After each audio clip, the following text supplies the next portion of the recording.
this conversation, I talked with Jon Freeman. We talked about his encounter with the Jose Silva and the Silva method of developing intuition and medical intuition. Then that led to a 40-year exploration of this for Jon, and developing it, doing his own training in it, and then in turn training other people about how to develop their own intuition. We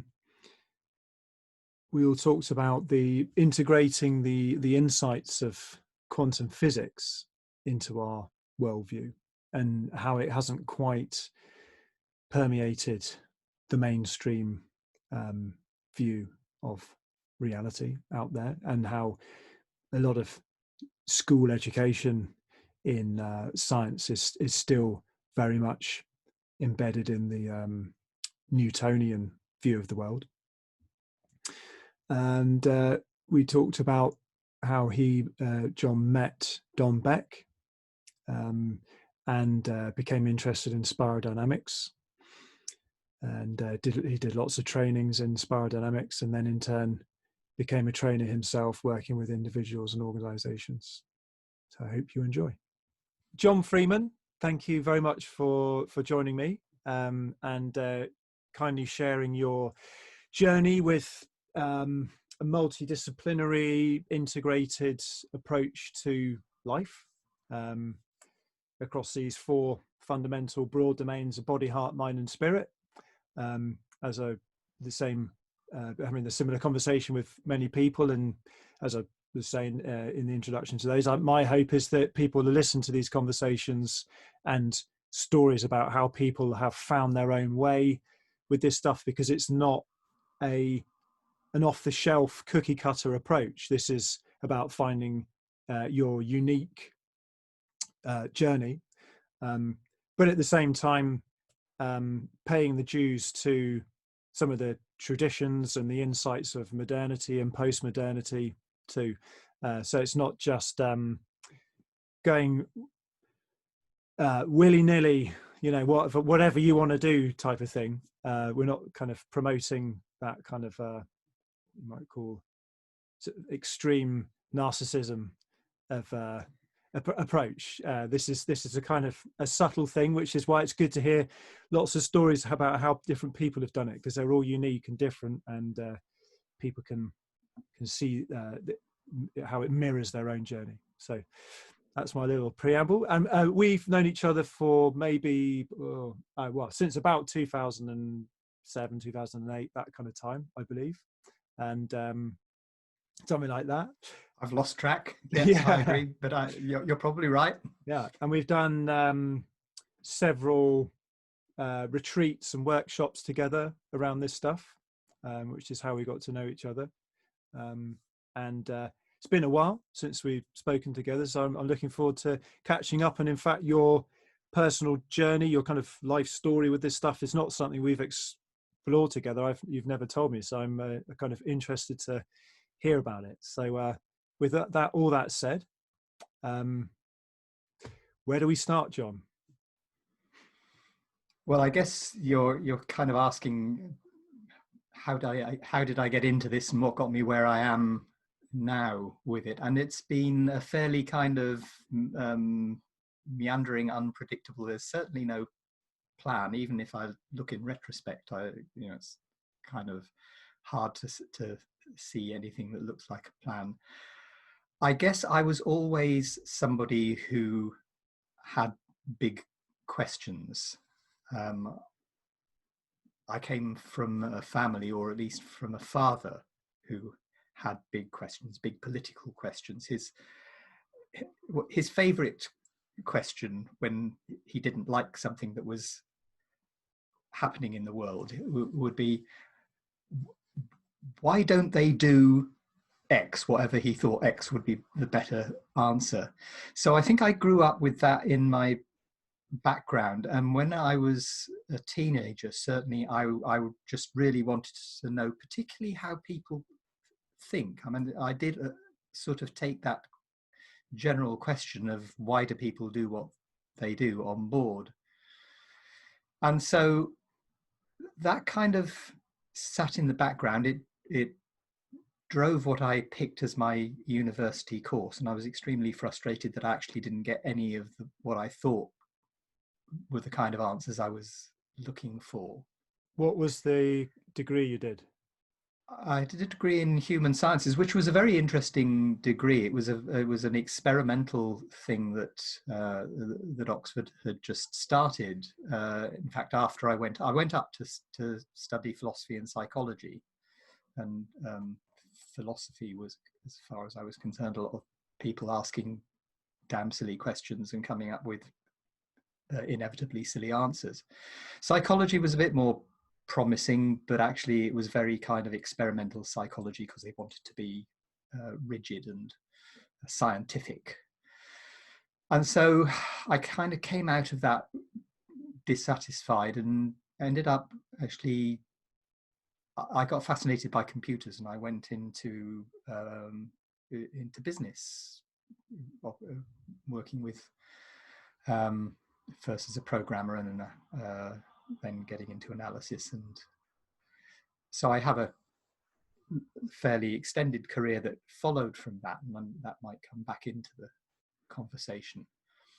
But what I also did a couple of years after university is I got married, and I was really very ignorant about myself. I was made choices from low self-esteem, desperation, went into a marriage that really was not working. And what that led me to do was I was in a book looking at help, knowing nothing about kind of self-help books, and something just kind of shone off the page off the shelf at me, and it was about Silva mind control, a guy called Jose Silva, who produced a training back in the late 40s.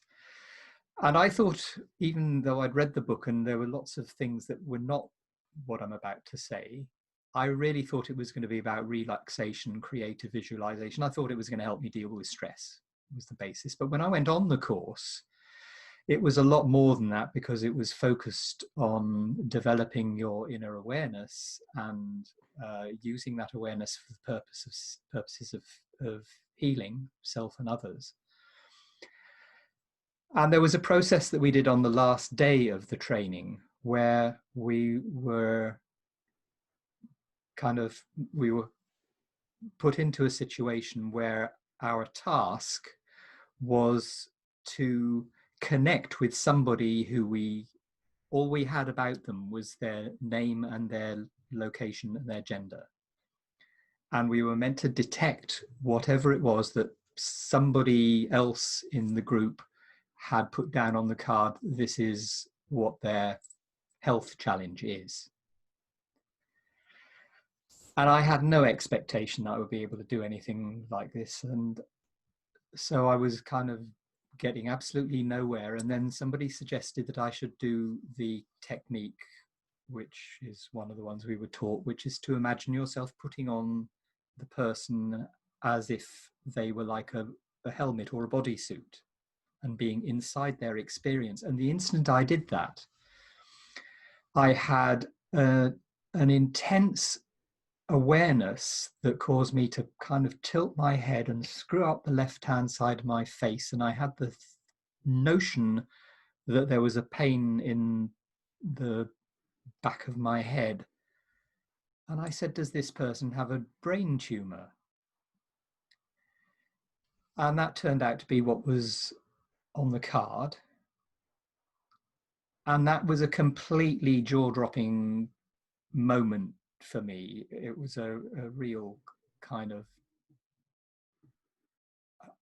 oh, what do I do with that moment? Because I'd been totally brought up as a rationalist. I was an atheist. I was had no idea of anything in the world that you would call spiritual. But I realized right away, because I had that sort of scientific mindset and background, that everything that I'd been taught about science had a huge piece missing in it, because it said that what I had just experienced was impossible. And so that was the trigger for what is now almost a 40-year onward journey, in which I got involved with loads of things. I mean, too many to So mention. would this fall under the umbrella of medical intuition? I'm thinking of It comes close.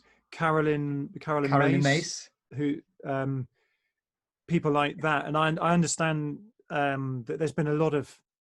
I mean, talking of the science, I think there's been quite a lot of research, scientific research, done in conjunction with Caroline Mace. Is that right? That's right, because for many years she worked closely with Norman Shealy, who was the head of the kind of alternative medical interest body in the States.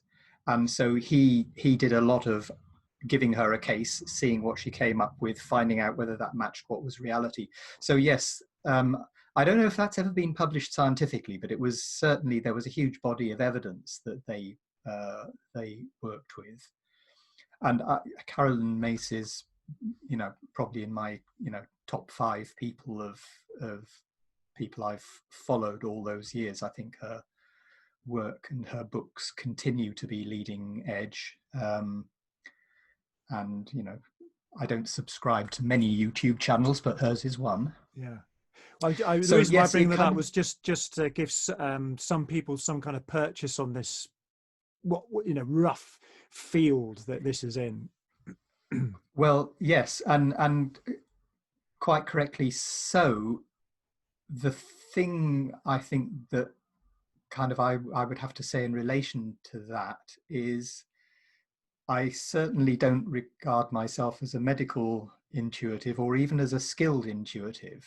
One of the reasons that the experience was such a surprise to me was I had no indication that I would have any particular gift in that direction, and I would still say that I don't. I mean, I know many people who do, and you know my my ex Juliana, who was hugely influential in the journey that the two of us took together, and who genuinely is gifted. So I mean, I kind of, I know the difference.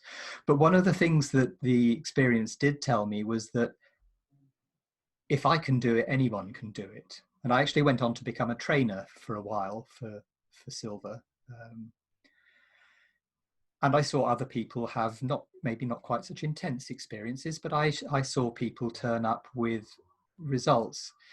And so the background of what I'd had as an experience was in the realm of medical intuition, but it goes much wider than that, because it's couched in terms which I would still do use in the way I put my own intuition training material out, which is that what he described as extrasensory projection, so which is different from ESP, which is usually called extrasensory perception.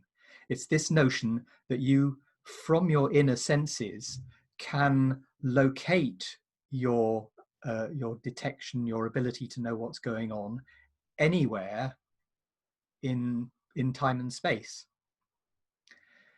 And that's quite a powerful notion. It's a hugely expansive notion about what the nature of our ability to connect is.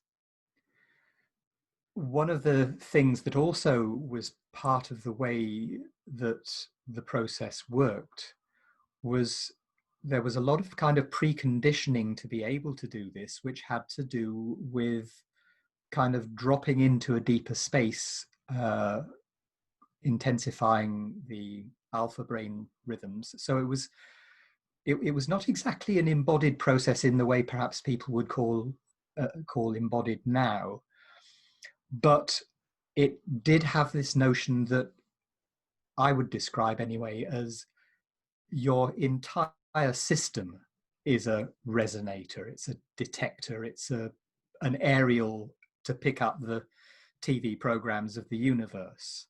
So there was this fairly strong sense that this is not just something which sits up here or in a kind of brain spirit disembodied place, which a lot of the ways of talking about spirituality, they're taking people up and out in awareness.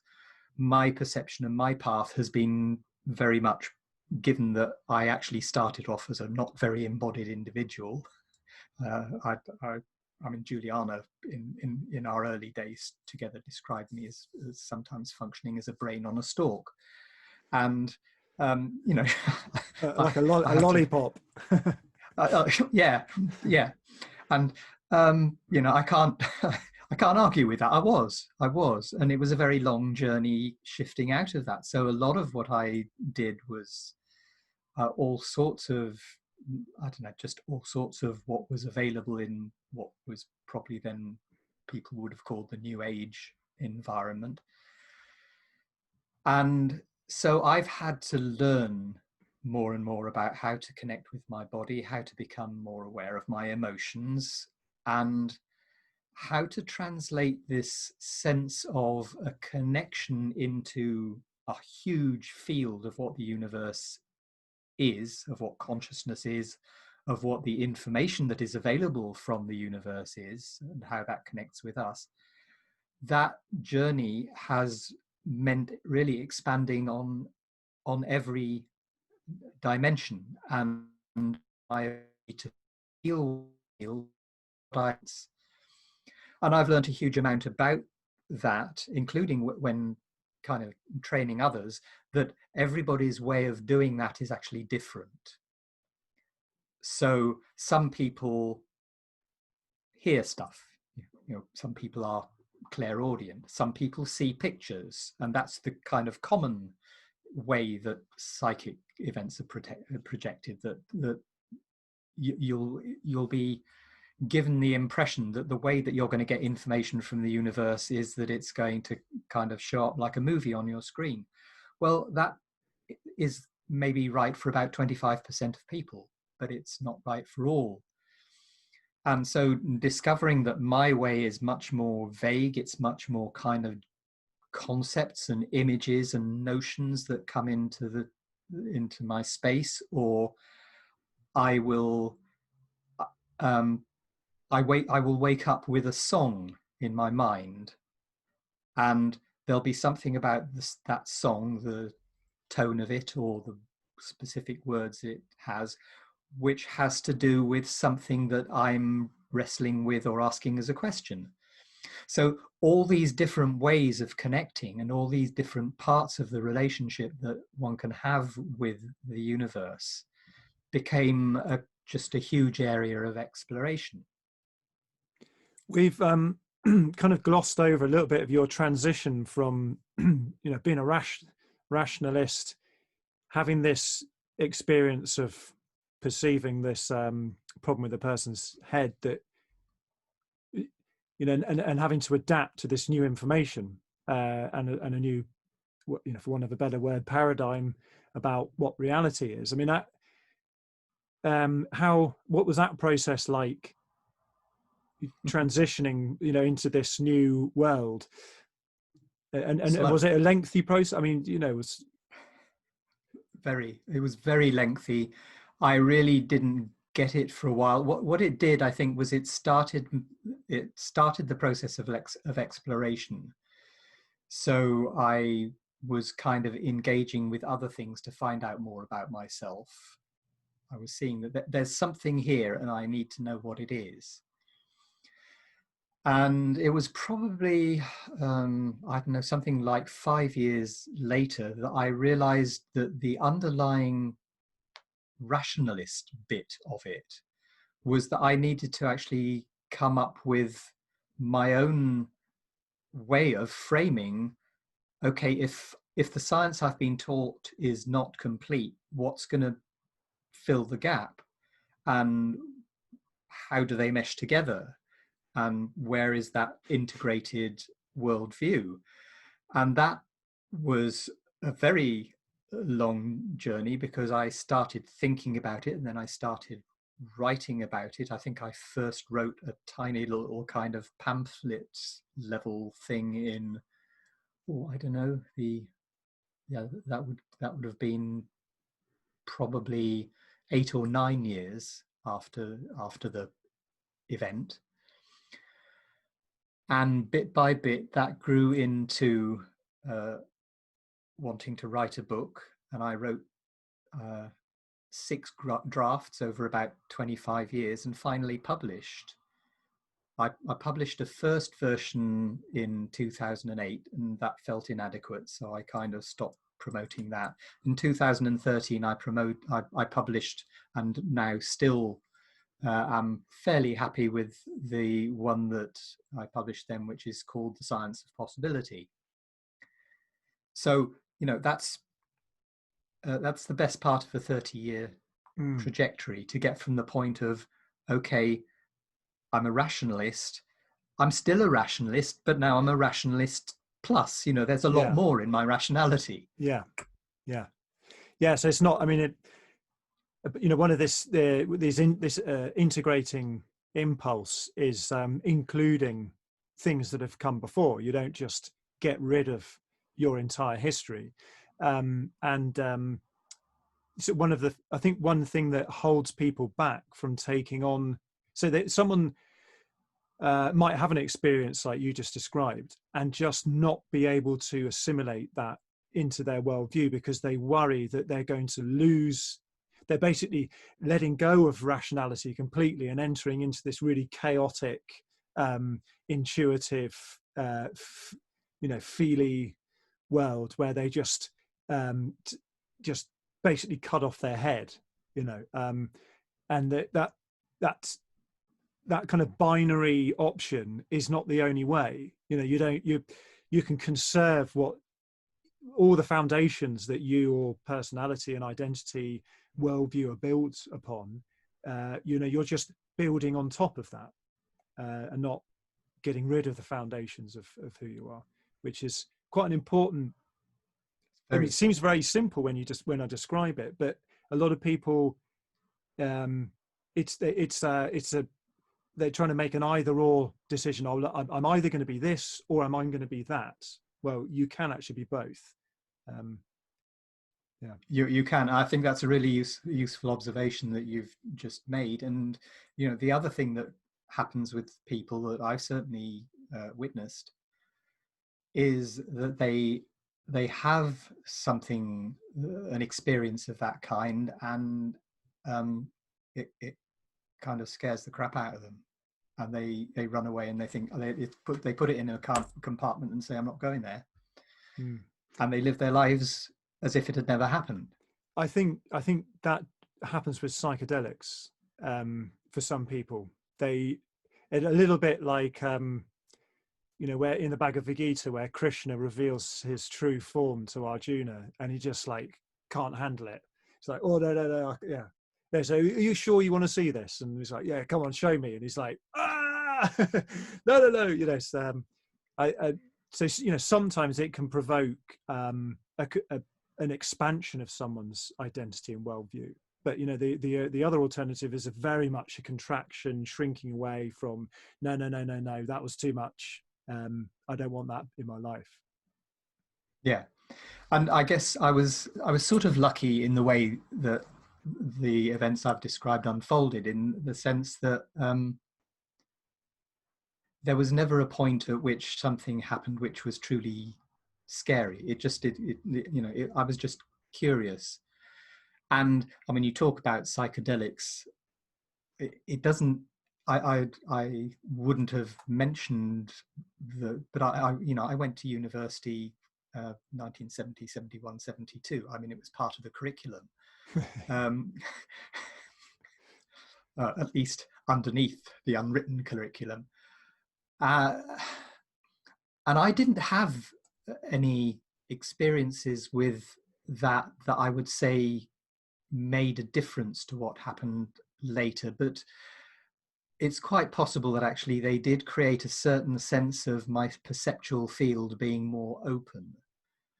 And actually looking back, I had read all sorts of stuff. I mean, I was reading Castaneda when I was at university, and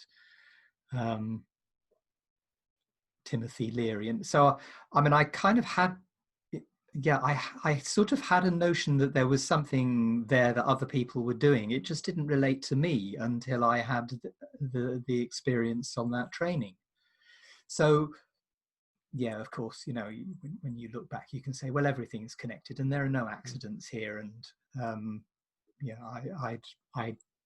there was some underlying sense that my soul prior to incarnation had chosen a path, and I was taking it even if I had no idea what it looked like. And I mean, that would now be my worldview. I do believe that that is what we do as souls. So I see myself in that context, and the nature of our incarnational journey as being that we came here with at least with some questions or to ask, or some experiences that we were choosing to have. And of course you'd find that in Carolyn Mace as well, soul contracts, you know, that's all part of her world. So yeah, it all kind of, it all hangs together in that sense. So you've done this training, and you've started training people in this stuff. Were there some other things which were starting to emerge around this? I know you got into spiral dynamics very deeply and did all sorts of trainings in that and delivered trainings. Indeed. I mean, there was a long time in between those two things. Okay. So well, what was going on in this long what was time going in on between? Yeah. What was going on in between? Well, I think one of the things that happened was I got into rebirthing and what was then called the loving relationships training, which was a kind of creation of the rebirthing movement, because all the problems that I was having, that, you know, I described, that got me into the bookshop, were really about how kind of relationships and me, and how do I relate to women. And so I mean, I was doing rebirthing for several years. Could you just describe what rebirthing is? What's rebirthing? Rebirthing is a kind of yoga-based technique in origin, that Leonard Orr had kind of brought out of his experience and his connection with a guru avatar called Babaji. And it's a process of conscious connected breathing. And it's called rebirthing because one of the things that it can take you back to is the experience of your birth. And it has underneath it the concept that there are things that happen to people during the birth experience in which they make conclusions about the world, like that it's painful, or that it's, you know, my experience was one of shock. I was born really fast, and so I had, instead of having a kind of gentle birth transition, I was just kind of whoosh, you know, it was like a 3/4 of an hour of labor, as I understand it. And so some people come in to the world because their mother is experiencing pain. They come in with the notion that I cause pain to women, or there's a reaction around them in the birthing room where they're perceived to be ugly. And that's either said or they pick it up intuitively, and so they carry that. So the idea of rebirthing was that if you go back and you re-experience your birth, you can actually unwind the intensity of whatever those thoughts are. I mean, I would now say there are much easier ways of dealing with that stuff. Rebirthing is really hard work. So it But sounds a little bit it's like good for the body. holotropic breathing. It probably is. I don't actually know. I don't know that technique specifically, but there is a lot in, there's a lot of techniques that begin with HOLO that are in that kind of realm of the real understanding of the depth of the mind-body connection and how much is kind of embedded in our body mind and how that drives our lives. Well, breathing techniques have obviously got a very long history, and they're extremely popular. And I think probably with the popularity of Wim Hof method and things like that, now people are more open to the idea of breathing exercises being very, very powerful in creating extraordinary states of consciousness, or embodiment or physical abilities, like the Wim Hof stuff. Yes. And that you can, I think the reason why I bring up Stanislav Grof and the holotropic thing is they invented that because they did LSD research, and then that was made illegal, and they found that they could do these breathing techniques that would give people vaguely similar experiences to the LSD experiences. And what was coming up a lot was people experiencing being born. I think I'm remembering correctly. So it's a bit of a link up with that. Yeah, well, that totally makes sense, and I would certainly go along with your advocacy for breath work in general.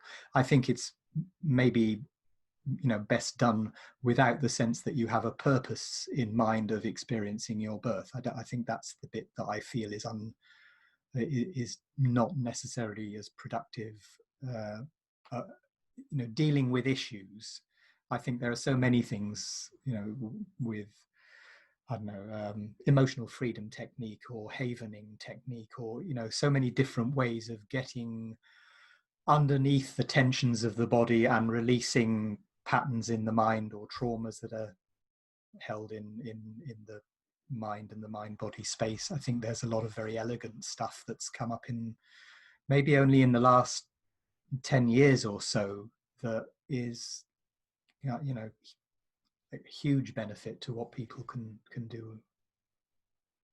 I think I've talked about breathing techniques with several other people, and one thing that always comes up is the importance of getting some proper instruction in how to do this stuff. It's not DIY, because I think you can really screw yourself up through doing breathing techniques wrong, because they do precipitate very powerful experiences in your body, emotions and mind and all that stuff. Yes. Yeah, I mean, I think all of these opening processes are really much better done with support. I mean, when you talked about psychedelics, I mean, for my generation, that was just a kind of recreational trip. But now, if I, knowing what I know now, I would be saying, well, go and take mushrooms with a skilled shamanic practitioner and get supported through the journey and actually use it effectively for awakening, and with that de-risking process of having somebody, because I did see people around me who had who had bad trips or who got triggered into schizophrenia, for instance, by doing drugs badly. So all of these things really, they should come with a health warning.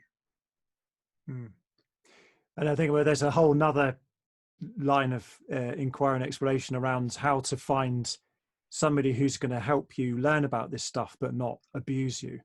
So, you know, that's True. I mean, if you in your telling of your story, if you have any experiences like that and how you navigated that, that would be a good thing to explore, because you know it's there've been many casualties of people who have basically given up their own personal will, you know, to powerful and charismatic instructors in these areas, and it's you know, we've all heard the horror stories, and I think there are lessons to be learned that we cannot repeat, you know, hopefully not repeat some of these mistakes. But I mean, some of it deals with such primitive psychology that perhaps we're always at risk of this. And yeah, It is a challenge that's kind of built into the nature of what gets people. I mean, let's face it, my story as I've told it, I kind of went in with a degree of underlying vulnerability. You know, that was what drove me to even be exploring. And I there think are a that's lot of, actually very common for most people, probably the same story. yeah, I think that's almost certainly true. And you know, I think in that sense, I was fortunate in that there was a sort of sense of you know, I have these areas of weakness, but I was not a weak or vulnerable individual in other senses. But all through my life, I have seen people who were vulnerable.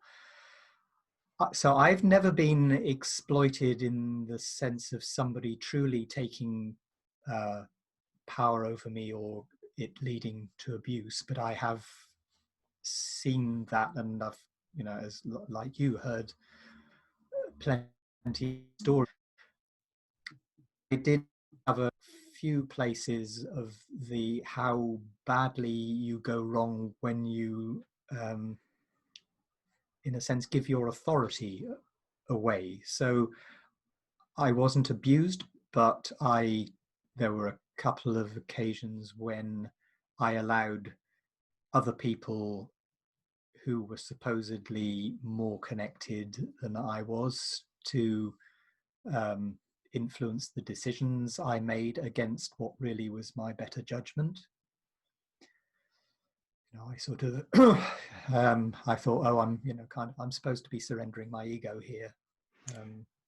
That's another one of these binary either or things where it's like, well, do I surrender my own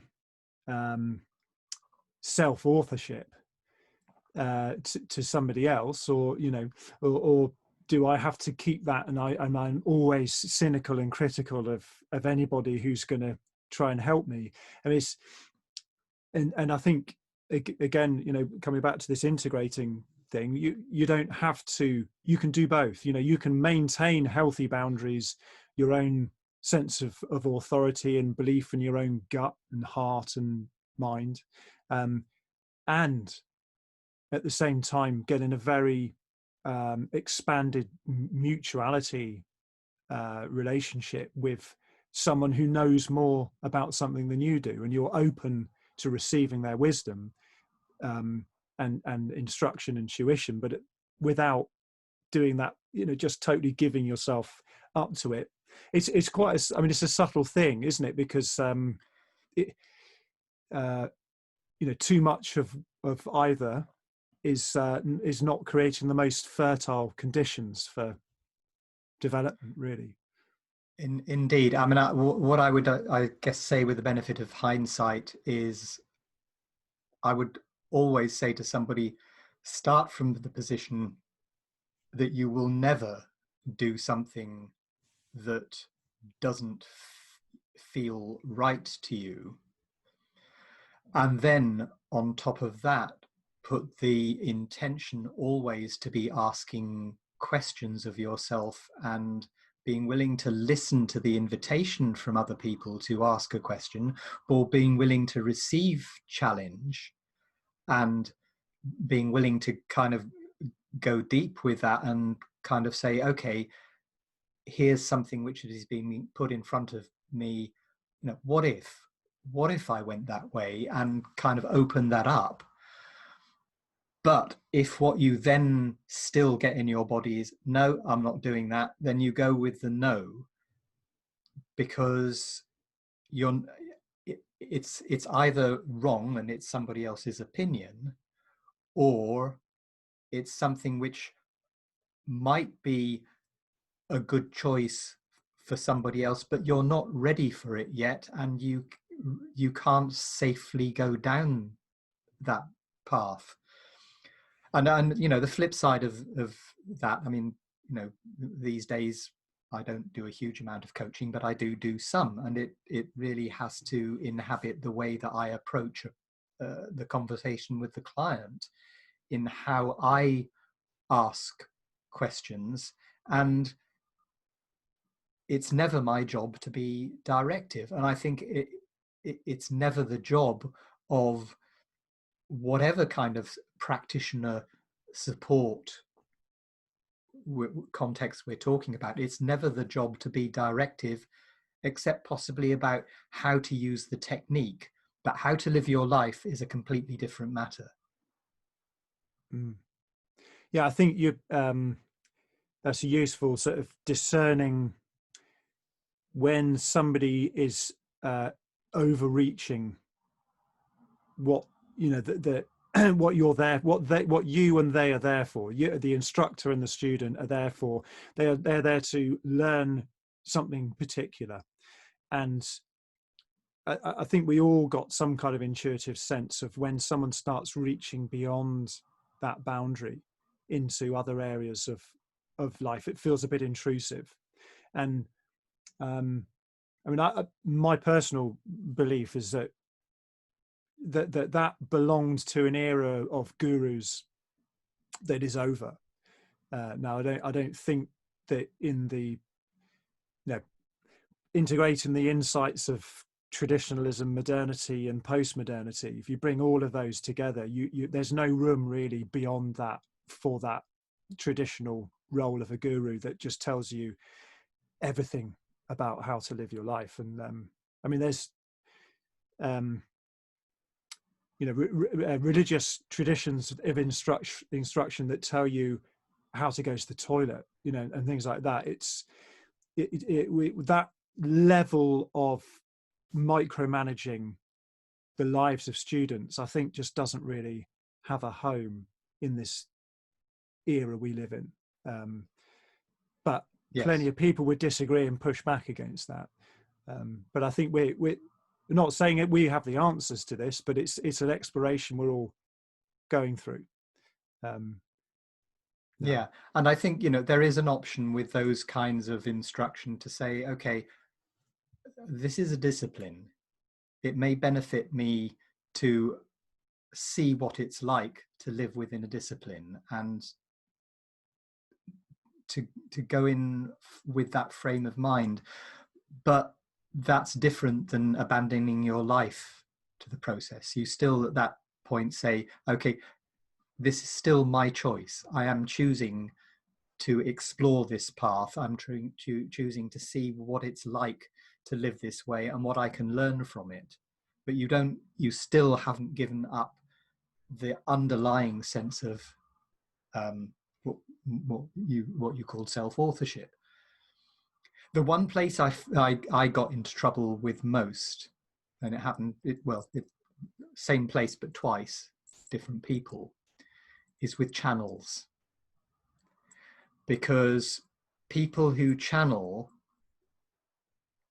they are kind of placed in a position where you're supposedly not hearing them, you're hearing the voice of some outside spiritual authority coming through them. And the two times where I made unfortunate choices on the basis of what was being said by channels, in both cases I later saw that even though these were quite gifted channels, nobody is immune from their own internal perceptual filters. So, for instance, the one example was of a channel who gave me some advice about my relationships with my sister and my son, and who I later recognized that the filter that had come through was totally around her completely dysfunctional relationship with her twin sister and her relationship with her parents. So she could be spot on in all sorts of areas, but she was completely wrong about that. So, you know, channels have feet of clay too, and it's this is like it, as you said, it can be quite subtle as to how you manage that relationship with the notion that there is a universe which kind of contains information and knowledge and spiritual wisdom that is much greater than what I've got inside here. But how do I manage my relationship with that? Mm. Yeah. But it's a vast, as you say, vast universe. I mean, one of the things I've learned through years of taking psychedelics is just how the just the sheer range of experiences we can have beyond what we normally have. And you know, a lot of the time I come away from it not really knowing what I've just seen. But but it's so beyond the normal reference points that I think, you know, one of the main benefits from it has been loosening up my sense of how limited you know, experience can be. But to try and make sense of such a vast domain of sort of the subtle realm, and it's a very messy world, and really our detailed understanding of it is so primitive at the same, but the only way, I think intuition is kind of one of our best tools to take into that place currently, because the sort of science of the subtle realms is I mean, even though it's got, you know, a few thousand years of tradition in it, it's that's not a really very long time, and the science is quite limited, really, when you've actually seen how much is out there.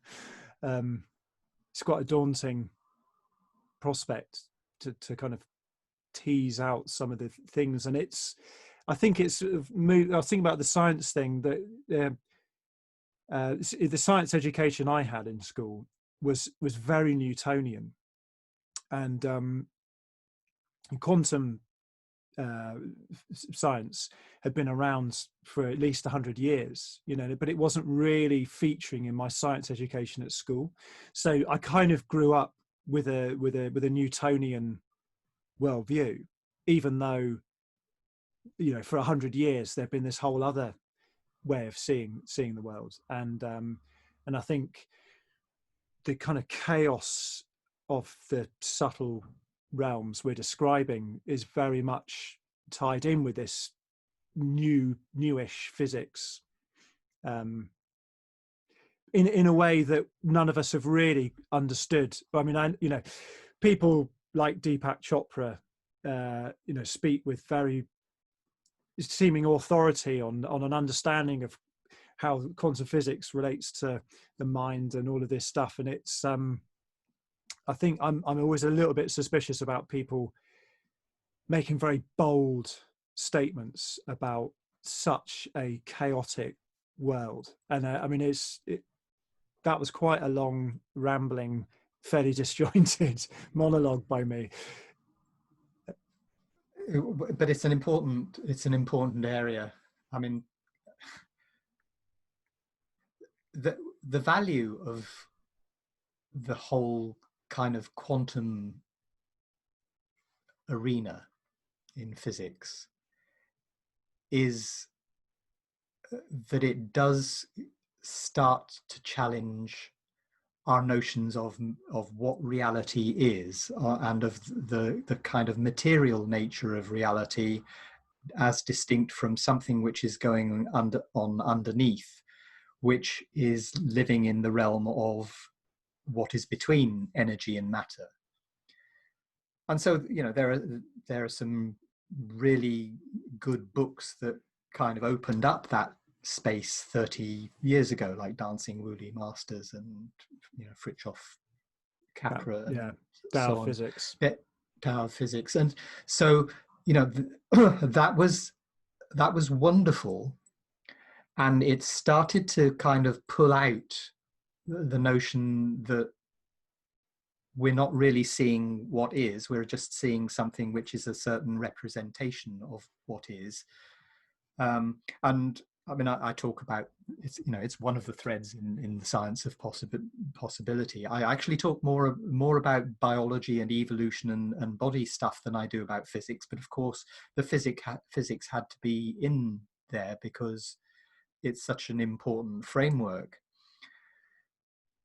But the thing that gets missed, or that somehow people don't yet get to, or most people don't get to when they write about this or what's presented, is that, okay, the way that you were taught in school and the way that I was taught in school, and 99% of what you would hear through the TV or read in the newspapers is still based on the Newtonian perception and on all the very mechanical or mechanistic ways of working with the world. So the whole conversation about COVID is about kind of how will we get a vaccine and can we find a drug in the meantime kind of thing. It doesn't deal with anything that goes outside of that frame.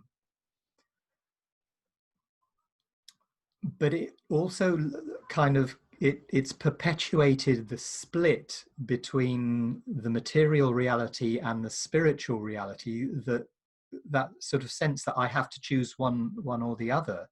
It kind of sits in the space where, well, if I want to choose the alternative, going to the old world and to the Newtonian reality somehow feels like, well, that just messes things up because I can't equate the two. So I will just go off into the energy realms.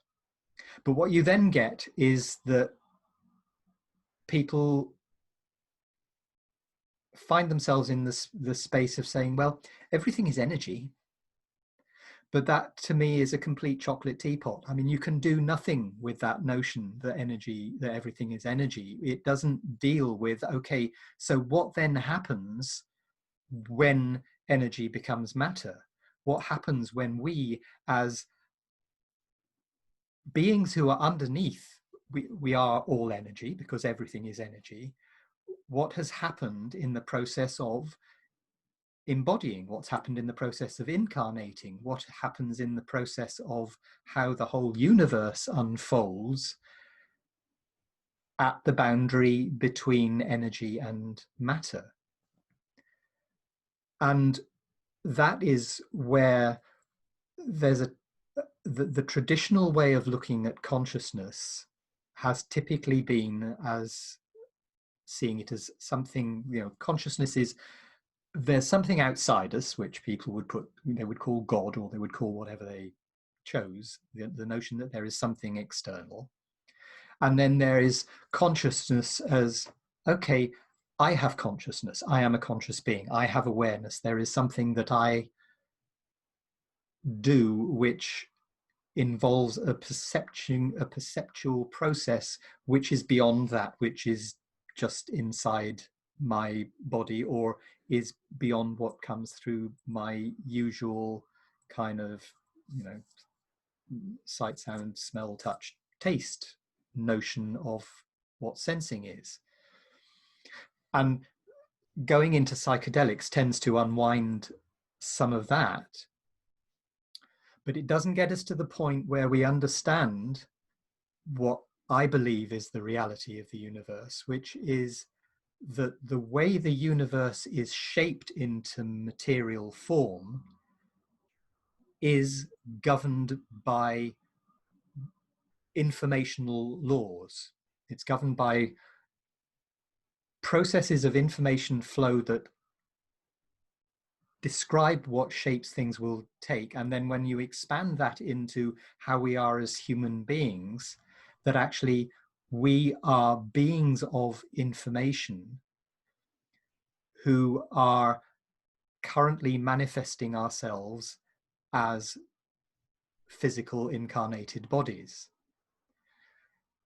And it is the information that the universe holds about itself. It is the information that underlies who we are that drives the unfolding of creation. So when you come to the part of the alternative world that comes out in movies like The Secret, or is in Law of Attraction, or that is beginning to become much more visible through people like Joe Dispenza and the work of being able to do healing through an internal process. The reason that that works is because what you are changing is the information that is underneath and is structuring the material reality. And that's quite a huge shift, really, to make from the thinking that we have matter and somehow consciousness is kind of beyond matter, to the perception that consciousness runs through absolutely everything and is what manages the shaping of everything and what manages the process by which you or I create our reality. Probably in terms of lots of people understanding this or seeing the world this way, probably the best chance of that happening is AI unlocking some of these secrets for us, perhaps. I don't know, on a large scale. It's quite, there is pretty esoteric stuff. What you're talking about. I have misgivings about, well, I mean, I think it depends how it's used and how it's approached, because a lot of it is kind of a fairly sledgehammer approach to kind of the raw data of the world, which doesn't sit in the consciousness realm. And it's going to depend very much on the ability that people program into AI to really ask the questions about the underlying patterns that are less material and that are contextual. And I don't know how, I'm not yet clear on how AI is going to get into the human experience. Yeah, well, I think before we move on, that the insights of quantum physics have not really penetrated the mainstream view of life. The average person walking down the street is still walking through a billiard ball world, of a Newtonian world, really. And I think it's up to culture through movies and media, general, and all from all angles, this filtering through of some of this quantum physics into the mainstream world could bring about something quite amazing. But it's not looking like it's going to happen anytime soon. Sorry? No, it would be valuable, but I think that one of the things that I think we have to recognize is that if you don't spend most of your time in the billiard ball universe, then the danger is that you have a oneness experience with the bus when you're crossing the road. Yeah.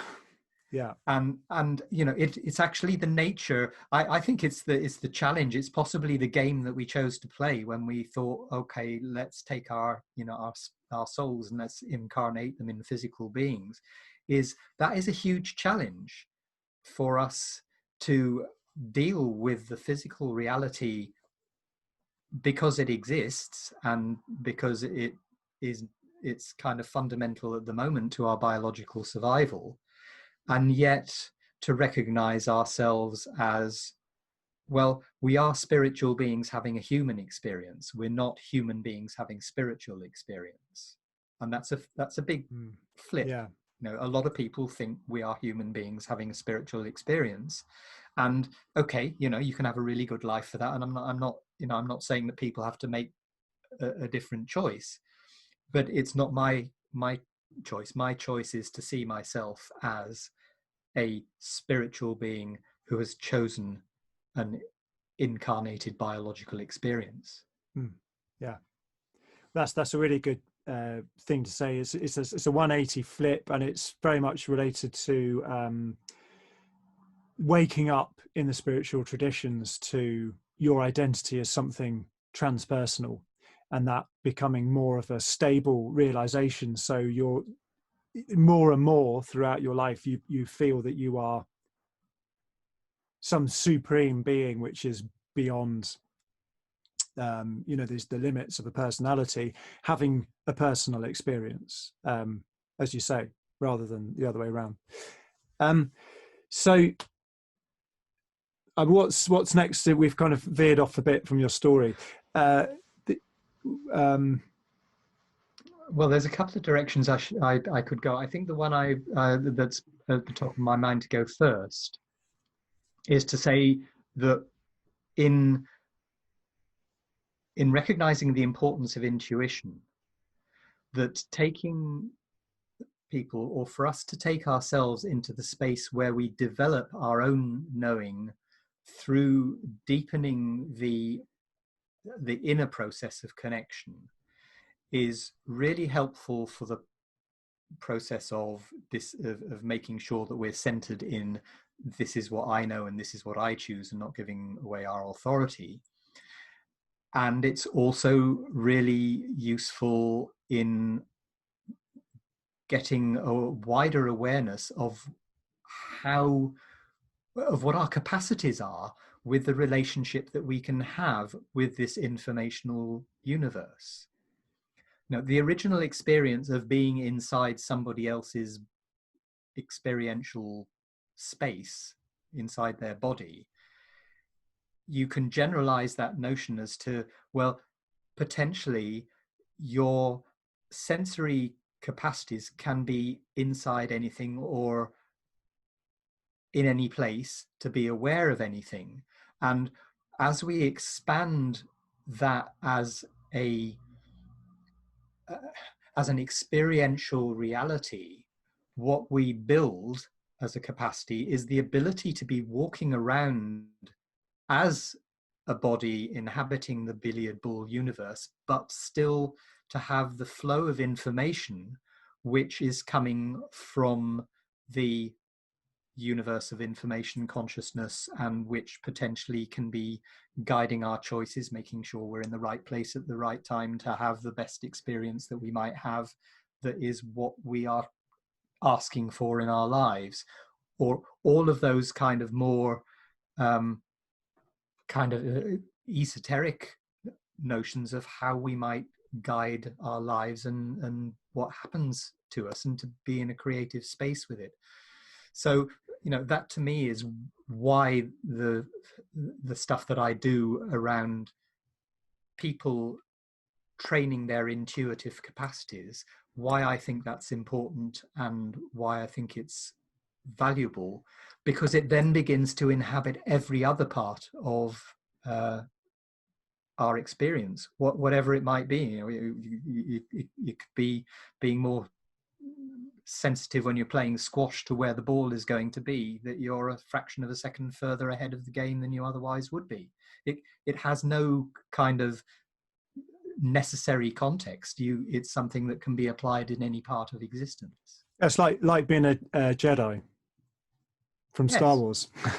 Yeah, I mean, that what a wonderful movie, what a wonderful mind-opening, concept-opening space that created. Yeah, I feel really. What I'm talking about is the Force as much as they were. I just don't use that language. Yeah, I feel really lucky to have grown up with that as my mythology. Star Wars. It's a pretty good one. Totally. Yeah. So Yeah, yeah.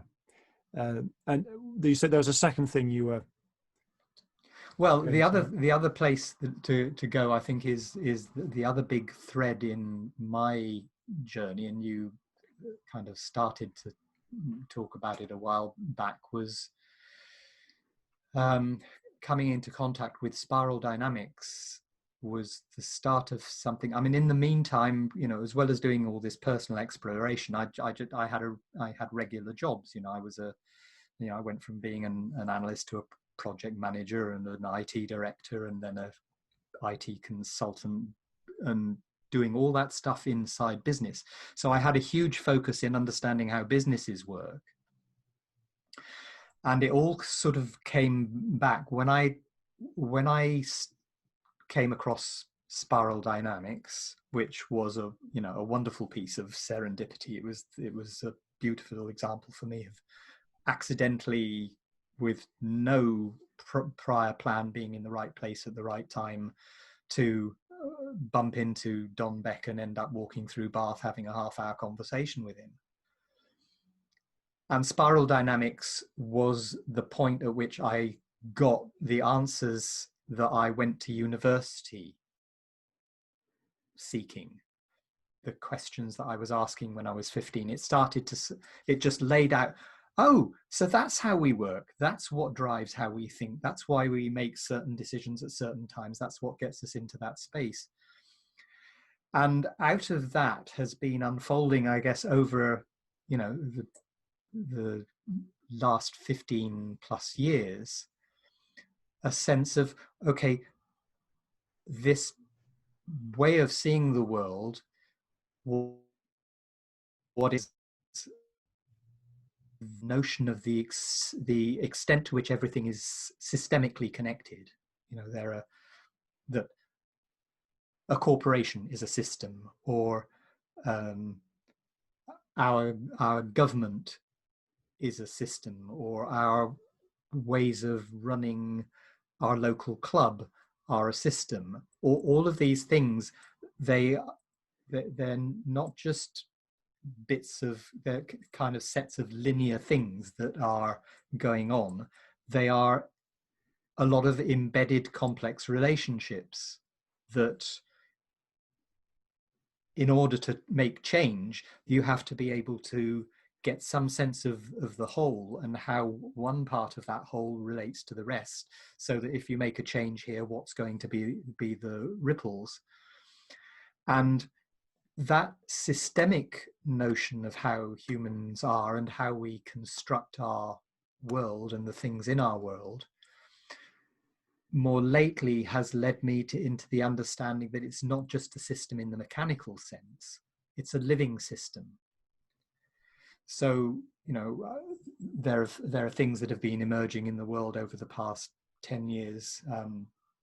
Like there's a wonderful book called The Hidden Life of Trees, which talks about the whole relationship of a beech forest and how beech trees are not individual entities. They are a set of connected life forms which are sharing resources, and they're doing that through the fungi and the mycorrhizomes and all sorts of things in their ecology.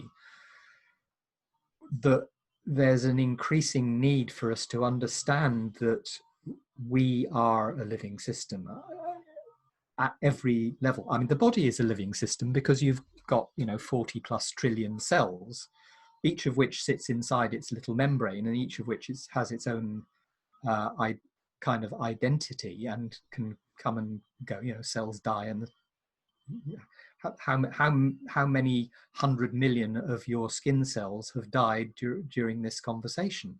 That there are inconceivably large numbers of things happening in our bodies to the individual components, and yet the system remains the system. And so that is a truth about every part of life, and how, when we look at what is happening in the world, and particularly because we are coming into an era where everybody understands at the big level that you can't mess with the climate without an impact. but the sense of the whole chaotic, volatile, unpredictable way that the universe is behaving, that there, in order to be able to survive or thrive in the world as it is, and in all its complexity and all its speed of movement, that we have to be able to step out of what we have historically done, which is to look at causes and effects and rules which are about what is right or wrong, and which takes us out of a sense of there's a system that we're surfing the wave of, and that we need to be adjusting where we are on the surfboard in every moment, because the conditions are changing, and what was the right balance a second ago is not the right balance now, and that perceptual field applies at every level of who we are and what we do. So if we want to build better organizations, we have to start to learn how to see organizations as living systems, in which there are kind of cellular components, which are human beings, and there are mechanical components, which are processes and all of that. You know, everything in the world, we need to be embracing this sense of the living system, so that we can be with it and make better choices with it. So all living systems evolve and change over time. It sometimes become more complex or sometimes break down. But so one of the insights, fundamental insights of this spiral dynamics way of seeing things is to, in the design, if you're designing anything like your life or your lifestyle or your plans for the future, or a company, any organization, you need to factor in the room for growth, or there's some kind of flexibility to allow for the unpredictable changes in this kind of deeper structure. So the kind of structure you're talking about is a bit like when you take the plug out of a sink, you get that little whirlpool thing. All the water passing through the whirlpool's changing all the time. If there was a spider in the sink and it got sucked down the plug hole, it would travel through that spiraling vortex and then out. But once the spider's gone, the spiral's still there. You know, it's a structure. It's quite an abstract idea, but it's also a very concrete reality, because we see it in things like these whirlpools that you get in a bath, for example. Yes. But these underlying structures can change, and quite radically over time. So I mean, this is where the analogy with a bath plug breaks down, because a bath plug is just going to create that structure forever. But when you're part of a wider, more complicated system, that's more complicated than a bath, the possibilities for some of these underlying structures to actually mutate and change and very radically alter all of these surface structures that would run through them has to be taken into account too. Yes. And we don't know quite how these structures are going to change over time. I mean, it's because it's unpredictable. It's an evolutionary process, and what comes before is not really going to necessarily look like what's come. I mean, what comes next is not going to look like what comes before. And I think how that applies to our lives is to keep a kind of an open-endedness there, and not always try and do things the same way all the time. What worked in the past will probably stop working at some point. And if you keep trying to do that over and over again, you're not taking into account this information structure, organic living process, systemic process that, totally. because yeah, change is kind of built into, that's what life is. Nothing stays static. And so, part of when you're looking at personal choice, it is about entering the space where it genuinely is choice as opposed to habit. So what you're describing is that we have the awareness that in any moment, what might serve us is not what has served us before, and of, again, as you described, opening up the process. And so in organizations, that has that's been going on incrementally for quite a while, and it's shown up in things like agile, which is a way of companies adopting something which is deliberately more flexible and more open-ended.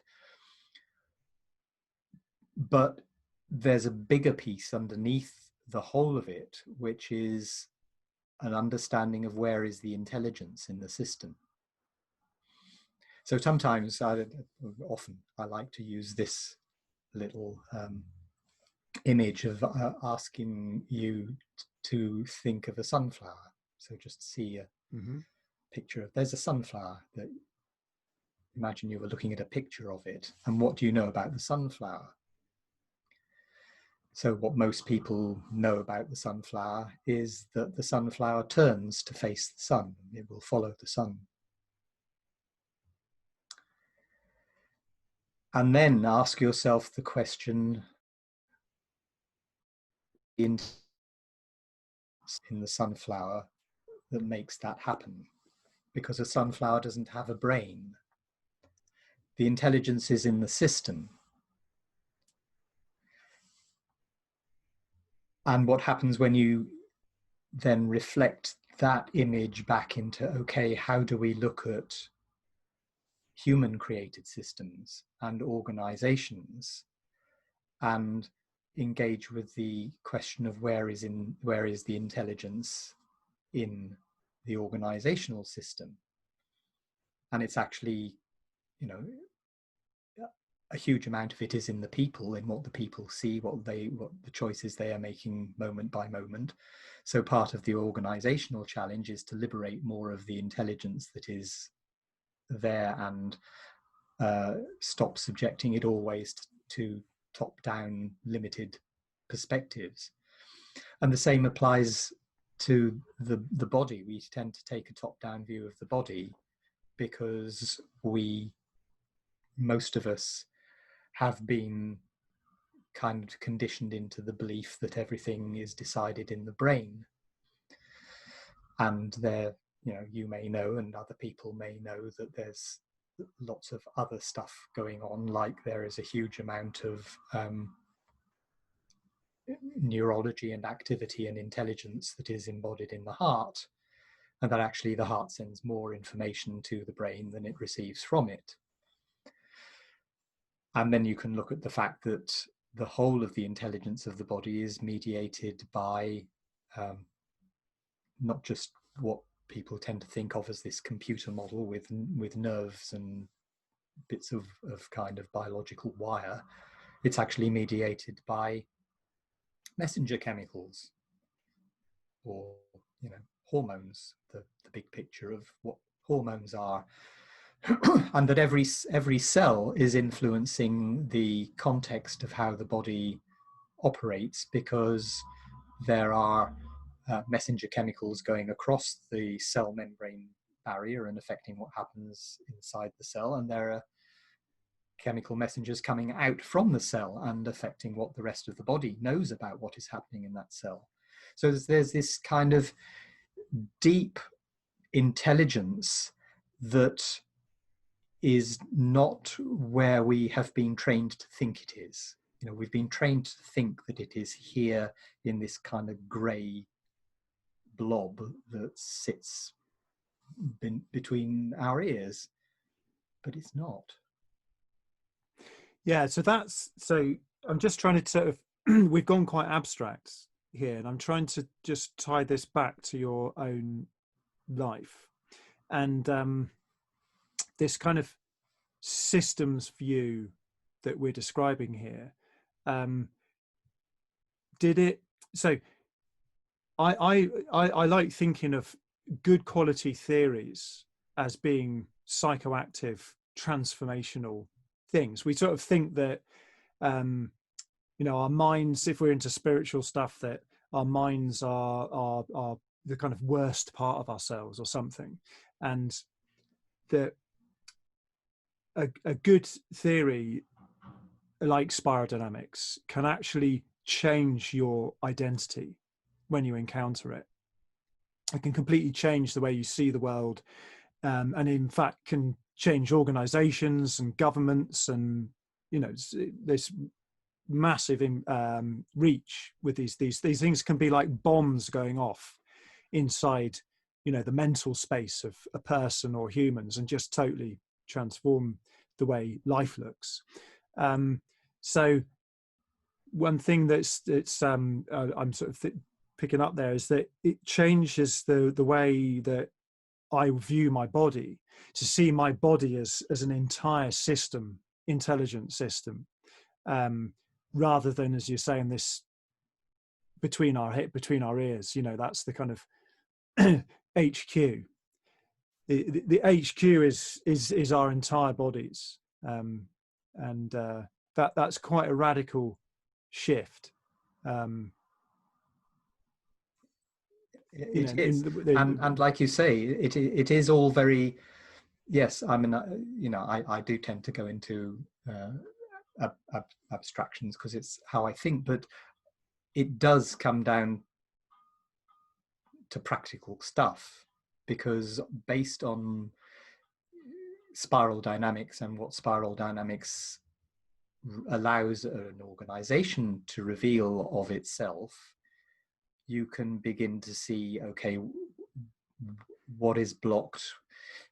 You have, we were talking about living systems, and you said, they have an evolutionary flow, but and there is a process of emergence which you can either inhibit or support, in terms of where is this organization naturally going, or what is it expressing of itself that it could do or would do if it had a bit more freedom and a bit more awareness of itself to enable it to do that.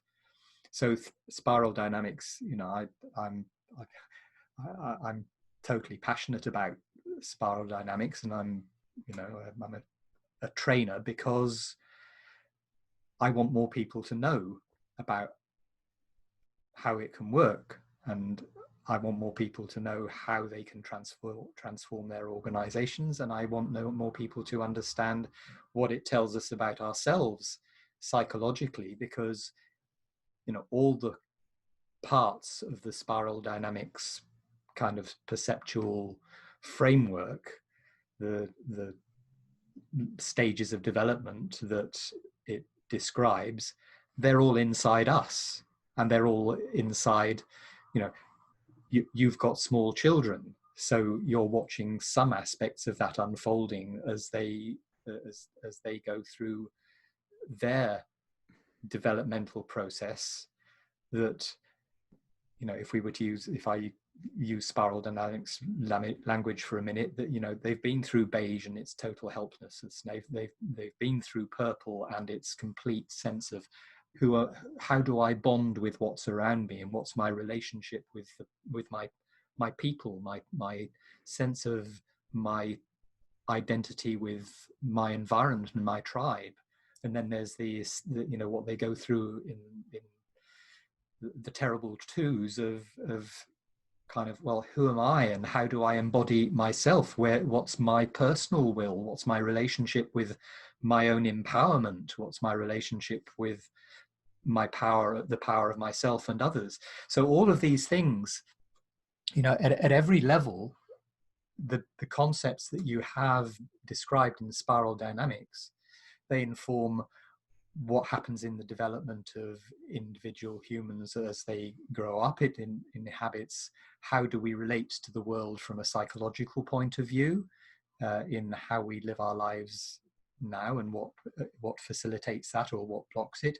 It relates to what shows up in the organization and where the dynamics of the organization itself are kind of healthy and balanced, and where they get stuck and unbalanced.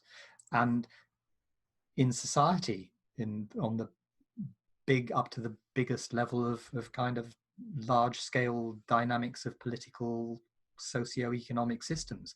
So I mean, yes, it's huge. And when you, if you want to kind of see the world in that kind of big systemic socio-psychological context, it's wonderful, and as you described, it's transformational. Yes, it's a real unifying theory that unifies the big and the small, in the sense that we see it in our own individual psychological development through our lives, but then you see it in the systems, the wider systems of society and culture, and there's something. I think fractals are an amazingly concise representation of a sort of fundamental insight into the nature of things, and I think there's something very fractal about spiral dynamics, with this linking of the small and the big, but in the way that our own personal development is reflected in the larger scale developments, but they're not entirely identical, which is where the fractal thing comes in, that as you zoom out, things are kind of similar, but they're not totally the same. So, if that makes any sense. And I don't know whether that applies. Yes, to... it does apply. And basically, I mean, each has an influence on the other. So an individual, where an individual is functioning from, may have an effect on their organization or on their social group or on their on what they're able to cause to happen in society if they take roles that facilitate that. And at the same time, everybody is shaped by what is around them. So what is going on in your company will shape how you function as a member of that organization, or whatever is going on in society will shape how we function as members of society. It's a nested process. I mean, you would, those who are familiar with integral language would know the notion of kind of, it's holonic. You've got things inside bigger things, and lots of different kind of nested representations of what goes on, and spiral transitions or transits across all of them. So in terms of your own life, how this impacted your life is you then started a business training organizations and stuff within spiral dynamics, becoming a bit like a consultant. Is that? I do have a part of what I do is a business which operates in the consultancy space, and so I have stuff that I do on my own. I have stuff that I do with colleagues. I'm part of an organization called Future Considerations, which does lots of different things, but which has a huge amount of spiral awareness in how it approaches dealing with companies. So yes, that was the extension out of being involved in managing big programs and transitions that companies were making, mostly around IT systems back then, is that recognition of what's the relationship between the people and the systems, and how do you make those flow together. So that's an important part of my work. Just teaching spiral dynamics as a theory in itself and as a practice in itself is a big part of what I do. So I'm later today, I'm doing the last in an online training in organizational development as a spiral dynamics application. And in September, I'm going to start delivering another online training, which is about individual personal development, leadership, and coaching as an application of spiral dynamics. So, those have become very much kind of embedded threads in my life. And, one leads into organizational work, one maybe leads a little bit more into what I do with coaching. And then I have the stuff that is outside of both of those, which is, the work that I'm doing in producing in producing the intuition training and in developing other kind of personal support products, which will help other people, I hope, go through some of the journeys that I've had with parenting, or with my relationship to money, or with my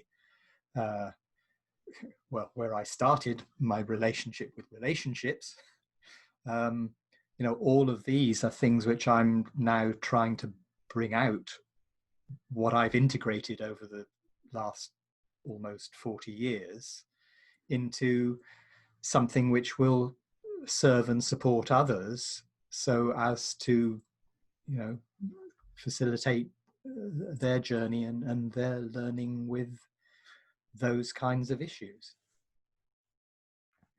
Are there things we haven't talked about which you think have been important parts of your kind of integrating journey that might be of help to other people or of interest in how, like, what was some of the, were there some things you encountered which you experienced as too limited, and you wanted to bring in more? Well, you've mentioned that, when you studied psychology at university, it was being delivered in quite a limited view, a bit perhaps sort of behaviorist type cognitive psychology view or something. It was some of that, but there was also a lot of kind of what was being called social psychology in those days, so which was about putting people into experimental contexts and seeing how they behaved. And some of it has useful insights, but it's not what I really wanted to know, which is much more fundamental and is much more what spiral dynamics explains, which is how we think and why we behave the way we do. Yeah, because it's quite common for people who get into this integral stuff to explore different avenues, but that kind of bump up to some of the partiality in it, the partial truths that are being peddled as the complete picture, and it just doesn't make sense to people. I think, I suppose you've talked about this kind of materialist view of reality. At a certain point you were in your life, you were having experiences that didn't fit into that, and I think then there's an impulse to say, right, well, I know there's more to this, I'm going to find out, and I'm going to bring all of this together somehow. Or the other option might be to totally abandon shit with that, or double down and say, right, well, I can't face making life more complicated than this. I'm just going to hunker down in this one avenue. And well, totally. And it is a choice. And of course, sometimes what hunkering down might look like is, okay, I'm just going to specialize I'm going to learn about this particular aspect of life, and I'm going to become really good at that. And there's nothing wrong with that as a choice. I mean, conceptually, there are no limits, but in practice, there are things that I will never have the time to do, and there are things which I wouldn't particularly have the interest to do, or I wouldn't be very good at. I tried plastering once. I'm not good at that. You know, I mean, it's like, I naturally, I have a natural tendency to want to see what's it like to do this. I think the thing is to be open and to be willing to kind of,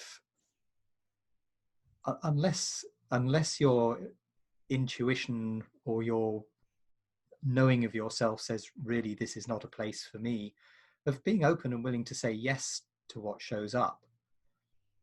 And one of the things it occurs to me to talk about, which again goes right back to it's only a couple of years after the original Silva training, and is connected with it because when I became a trainer, I'm talking mid-80s, at the onset of the AIDS crisis. And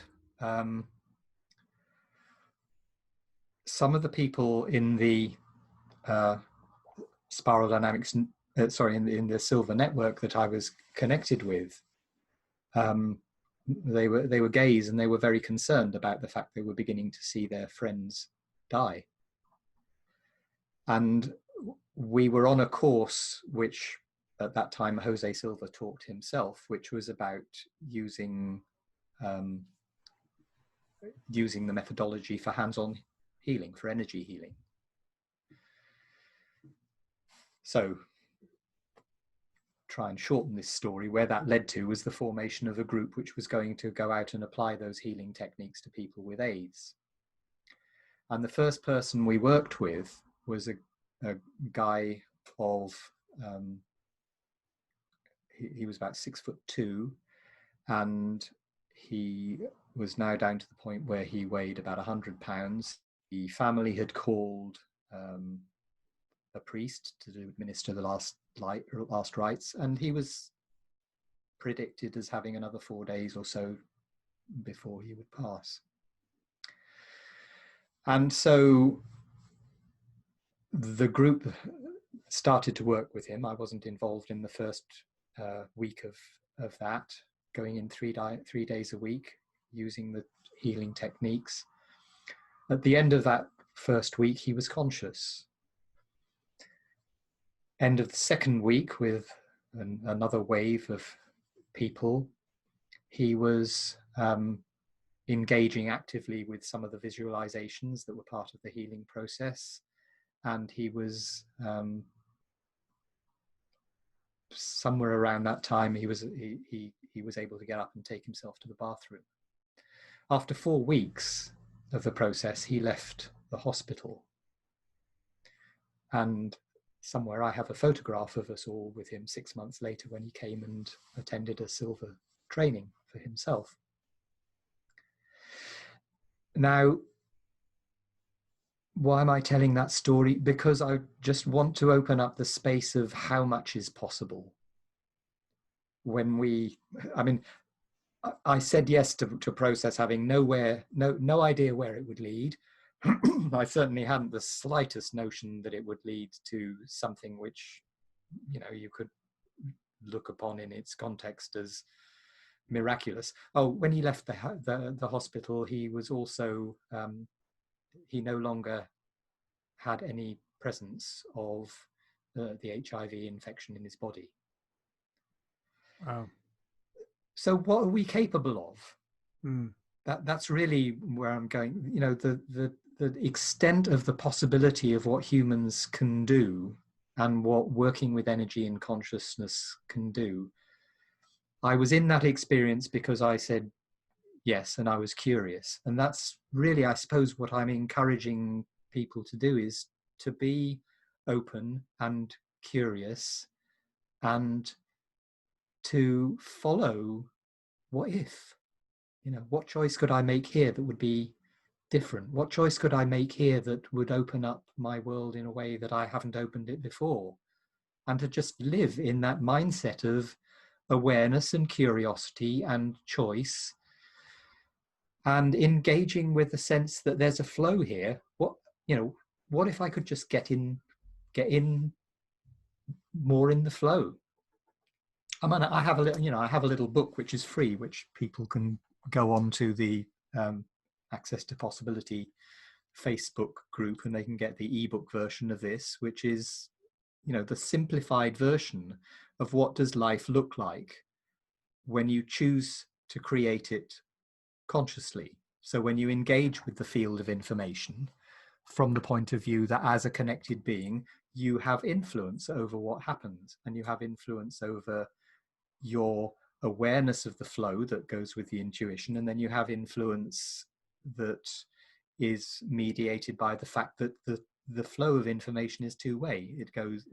You can receive a lot, but you can also put impulses, and you talked about the fractal. What happens if you put impulses in? What if you are the butterfly wing in the fractal of unfolding? That's where I've taken it. That's where I am in my life with it now, I guess, is the summary of your line of questioning. Yeah. Well, that ties in very much with having an open-endedness built in to your sense of who you are. That there's the forces from the world and life tend to kind of close us down to just through the sheer. It's a kind of economy of energy. You basically, you've got what you can deal with, and you just kind of say, well, this is what life is, and I'm just going to work with this. And you kind of can end up closing yourself off from possibilities and growth.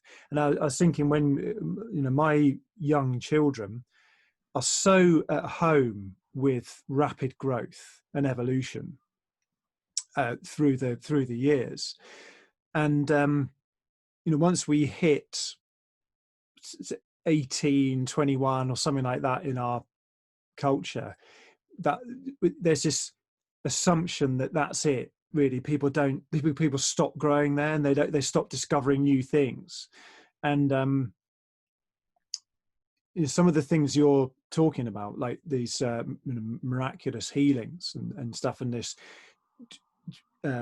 concept of when I say the concept sounds a bit dry and impotent, but it's an actual shift in our sense of identity to be more based around information and this systemic view of us as being part of some enormously beautiful and sophisticated and far-reaching informational system that we can't really necessarily grasp it with our conscious and rational minds, because they're a bit limited, and you don't even need to understand this because you are it. When you are something, that's kind of the first step, and there's so much in that, just making that shift initially, that it's people do tend to want to try and understand what's happening or what this is all about, and not to say there's no place for trying to understand this, but just that first initial shift, making that identity shift, is quite a massive thing. And it sounds, so it's a very, very simple idea, but to just have this unending growth mindset built into who you feel you are, and also how you see society and culture and nature, that we kind of think, oh, we're in a gridlock, things are stuck. Well, but that's partly because there was the way we're seeing it. It's just the way it is, and it's just broken, and but we're not, haven't got this one foot in this constantly changing, open-ended new possibilities side of the street. Totally. Yeah. It's much more fun as well, I would say, to live in that space. Yeah. I mean, you could call it a sort of progressive impulse, but possibly to make it a bit more normal. Normal language. You've got this sort of conserving impulse and a progressive impulse, and obviously you need some kind of harmony between the two, because otherwise, if you take all the conservation away, you've just got pure chaos. So it's this kind of balance of the two. So you have some things, some other. You're developing a podcast too. I understand. Is it I too haven't early? actually. Is it too early to talk about that? Well, I haven't totally decided that that's where I want to go. Actually, I'm at the moment more interested in doing what we're doing, which is being on other people's podcasts than I am in having my own. I will probably do more live streaming on, through the Access to Possibility Facebook page. I'm not sure yet whether to go to a full-blown podcast. I'm having conversations with a very interesting woman who I did a podcast with a couple of weeks ago about the possibility that we may jointly do a podcast which will be about relationships, because she's interested in that, and I've had lots of material that I developed on relationships and never put out into the world, and maybe it's time. So that's something that I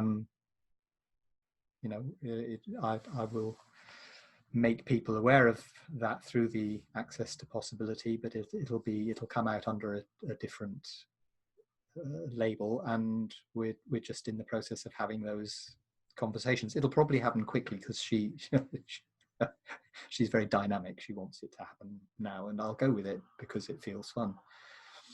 So if people want to find out more about your stuff, it's Access to Possibilities, a website or just a Facebook page? At the moment, it's a Facebook page and it's a Facebook group. So that would be the place to go now. There is a website on its way, but we've just hit some kind of technical snags with what I've chosen to do with that, and that's the conversation or a person who's doing that on my behalf.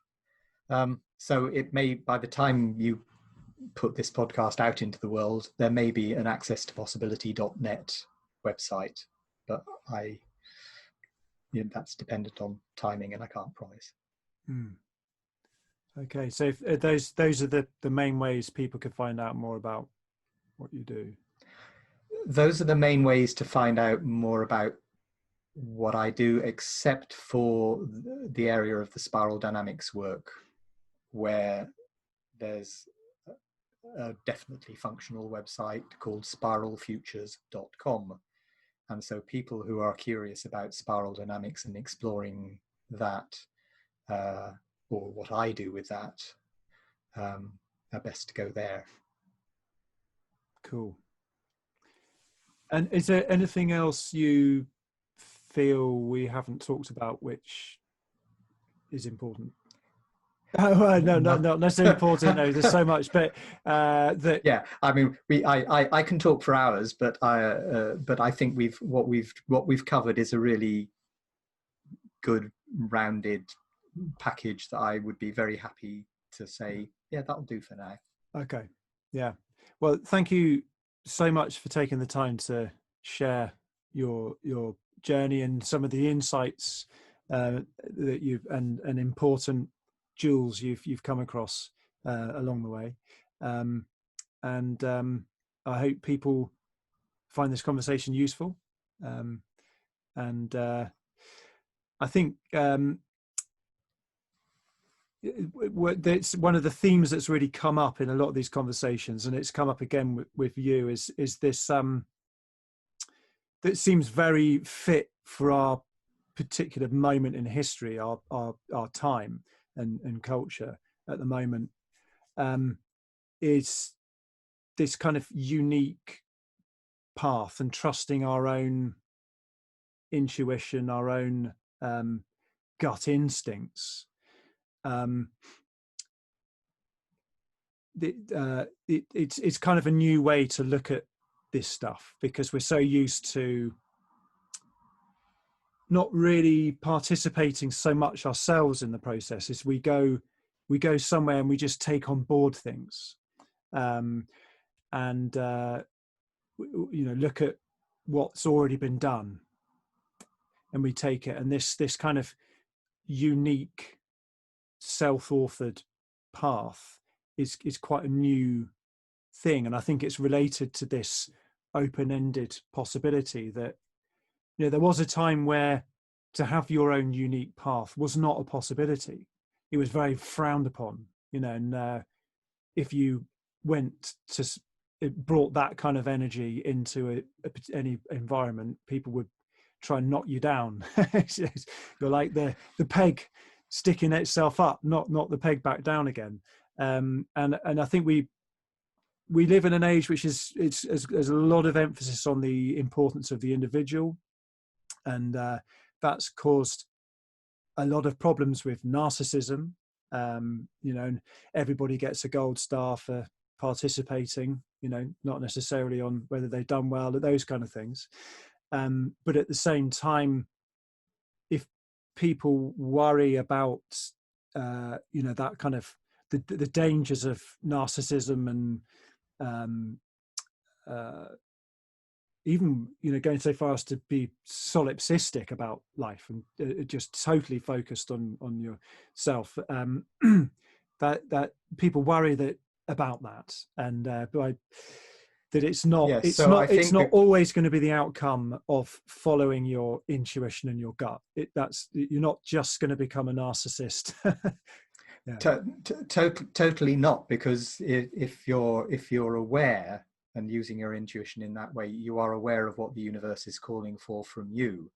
And the difference, I think, between the two spaces is there's the way that people have been encouraged to see individuality as kind of satisfy yourself and have what you want, as distinct from what you're talking about and what I'm talking about, which is the desire for everybody to find their own place of true contribution into the universe. Because the big systemic picture is that if we're going to release all of the capacity of what humans can do, that is a bottom-up process, and it means you being the totality of who you truly can be, and it means me being the totality of who I truly can be, and that comes from our liberation of ourselves and our self-knowing, and finding that connected space in which to express all of that. So to me, you know, what you've just said, that is the context for all of this. It's why I, you know, thank you for having me here to have this conversation, because that is my ultimate desire, is that everybody should find more of that, release more of themselves, and that is the way that this planet will become the best planet that it truly can be. Yeah, we're niches, unique niches in the ecosystem of this massive system that we call our planet or universe, and we've all got our unique slot to, you know, fit into, and that's a good thing, you know. Indeed. Yeah. Well, thanks very much, John.